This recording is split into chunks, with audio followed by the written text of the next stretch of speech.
शिव महापुराण की कथा 2019 से सुन रहे हैं, लॉकडाउन से। गुरुदेव 2021 में मेरी बेटी की शादी हो गई, 2022 में उसकी डिलीवरी हुई, तब उसके पशुपति व्रत का स्मरण करा। बाबा की कृपा का मैं क्या वर्णन करूं गुरुदेव। उसकी डिलीवरी हुई, उसको एक बेटा हुआ। डिलीवरी के 10 से 12 दिन बाद गुरुदेव हम पशुपतिनाथ व्रत का वर्णन करना चाहते हैं कि मेरी बेटी ने जब पशुपति व्रत करे तो उसका फल क्या है। डिलीवरी के 10 से 12 दिन बाद उसके बच्चा जो था उसके सिर में पानी भरा गया। पानी भराया, भराने के बाद उसकी नसें ब्लॉक हो गई, खून के थक्के उसके सिर में जम गए और मेरे बच्चे की आंख भी टेढ़ी होने लगी, शरीर काम करना बंद करने लगा। डॉक्टर ने सीटी स्कैन करवाया और बोल दिया एमआरआई करके कि ये बच्चा के तो सारी नसें शरीर की ब्लॉक हैं, ये बच्चा तो पूर्ण तरह से बेकार है, आंखें भी इसकी तिरछी होने लगी हैं, कुछ कह नहीं सकते। अब करें क्या। इतने छोटे बच्चे के सिर में इतना बड़ा रोग, खून के थक्के पूरे सिर में जमे हैं, आंख भी टेढ़ी हो रही है, तब करें क्या। तब मेरी मां ने कहा कि पशुपति व्रत का स्मरण करो। पशुपतिनाथ का व्रत किया। दुख की घड़ी में शिव कैसे याद आए। शंकर जी के मंदिर जाती, जल लाती, बच्चे के शरीर में लगा देती, शरीर में लगाती तो 2 बूंद उसके मुख में भी दे देती। बाबा से प्रार्थना करती, इतना छोटा सा बेटा है, आपका है, आप संभालो बाबा। पशुपति व्रत करना प्रारंभ करा, बाबा पे जल चढ़ाना प्रारंभ करा। दूसरी बार डॉक्टर ने एमआरआई करने के लिए बुलाया और बुलाकर डॉक्टर ने कहा इसके सिर में जितने खून के थक्के दमे थे वो सारे के सारे मिट गए हैं, अब इसकी आंख भी ठीक होना प्रारंभ हो गई है। ये शिव तत्व है, योग घड़ी है। कहीं बैठी हो तो हाथ हिला सकती है। बैठी है, बच्चे को लाए हो के साथ में, नहीं लाए तो हाथ हिला दो, बस हाथ हिला दो। शिव तत्व की प्राप्ति है। बैठी है। हर हर महादेव। ओघड़ी है शंकर, दयालु है शिव महाराज। भगवान शिव, भगवान गणेश त्रिपुरा 3 पुरियों के मालिक, तारकाक्ष, विदुम्माली, कमलाक्ष की त्रिपुरी को भगवान गणेश जी महाराज ने शिव जी के साथ मिलकर उस आनंद के साथ पशुपतिनाथ का रूप रखकर शंकर भगवान ने तारकाक्ष, विदुम्माली और कमलाक्षी को मारा और जो 3 पुरियां बनी थी उस पुरियों को गणेश जी महाराज ने पूरा भस्म कर डाला। तब देवताओं ने गणेश जी का जय जयकार कर उन्हें महागणपति के संबोधन से संबोधित किया। बोल महागणपति विनायक भगवान की। भगवान महागणपति बनकर विराजित होते हैं। आनंद विराजमान हुआ। अष्ट विनायक का ये सुंदर भाव आनंदित करने वाला। भादव के महीने में ये अष्ट विनायक की कथा कोई साधारण है, हमारे जीवन की सार्थकता।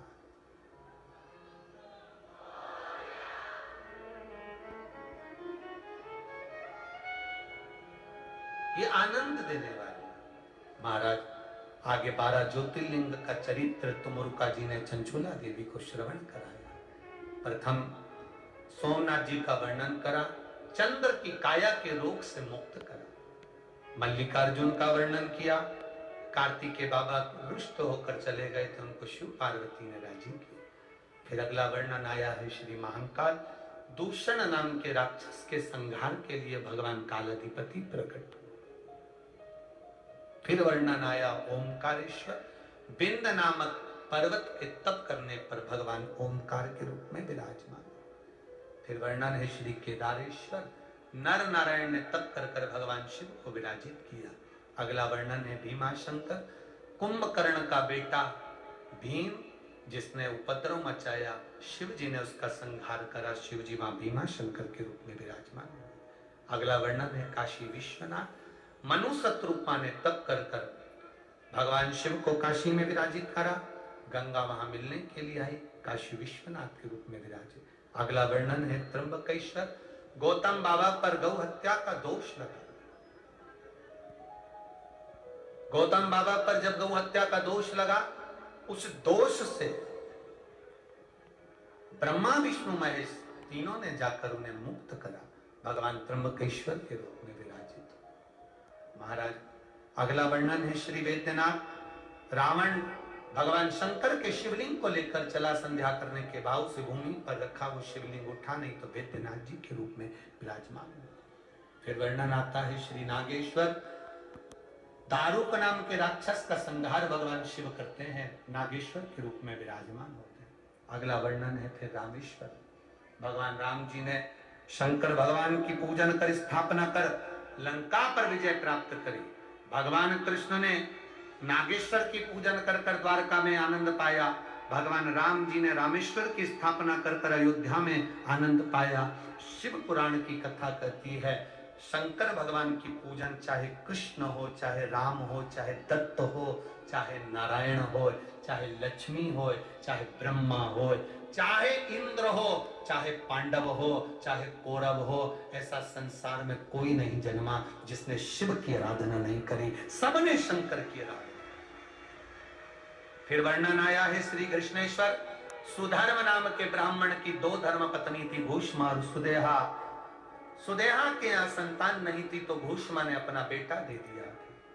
उस बेटे को पाल पोस कर बड़ा करा। शादी हो गई, बहू आ गई। बहू को मालूम पड़ा मेरी असली सास भूष्मा है। सुदेहा को पूछना बंद कर दिया। पूछना बंद करा तो सुदेहा को क्रोध आया। बेटा नहीं रहेगा तो बहू किस काम की? बेटा सो रहा था, तलवार से टुकड़े कर कर कपड़े में बांध कर तालाब में फेंक दिया। 1 हफ्ता हो गया, बेटे को मरे। भूष्मा को याद आई मेरा बेटा बहुत दिन से नहीं दिखा। याद कर कर शिवलिंग का निर्माण कर कर पूजन कर कर तालाब में विसर्जन करने जा रही थी। बेटे को याद किया। तैरता हुआ बेटा 1 हफ्ते पहले मरा हुआ वो जीवित वापस निकल कर बाहर आया। वो कृष्णेश्वर महादेव। शिव महापुराण की कथा कहती है ये भगवान शंकर का पावन चरित्र है। भगवान शिव ने तुमरुका जी से कहा, तुमरुका जी जिस स्थान पर शिव महापुराण की कथा होती है वो स्थान साधारण नहीं होता। मेरा कैलाश बन जाता है और मैं वहां काशी और कैलाश जानकर वर प्रदान करता हूं।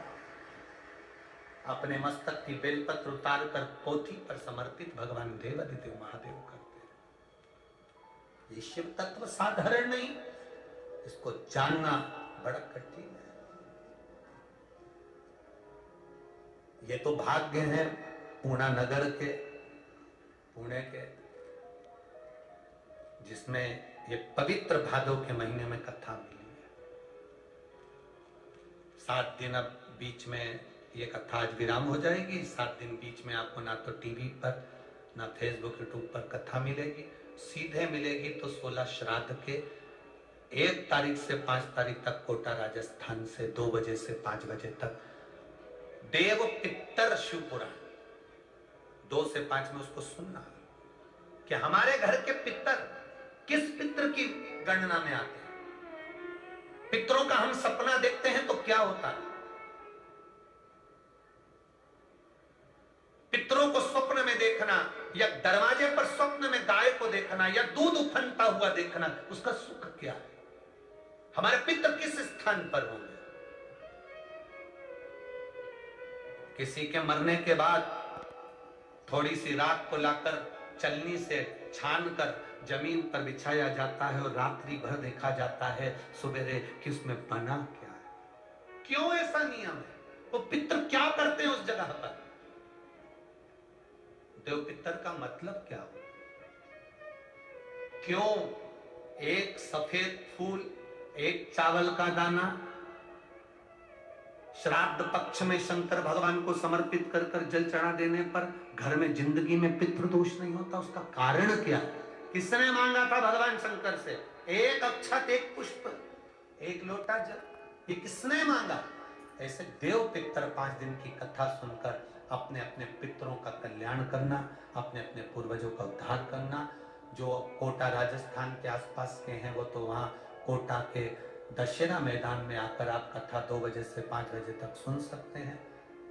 और निवेदन, चाहे टीवी के सामने सुनना, चाहे आप पंडाल में सुनना, 16 दिन की जो कथाएं चलेंगी 5 दिन कोटा से, 7 तारीख से 13 तारीख तक कथा जो चलेगी वो कौड़िया शिवधाम छत्तीसगढ़ से, वो 7 दिन की रहेगी। उसका समय शुरू में 2 बजे से 5 बजे तक 2 दिन रहेगा, फिर बाद में 1 से 4 रहेगा।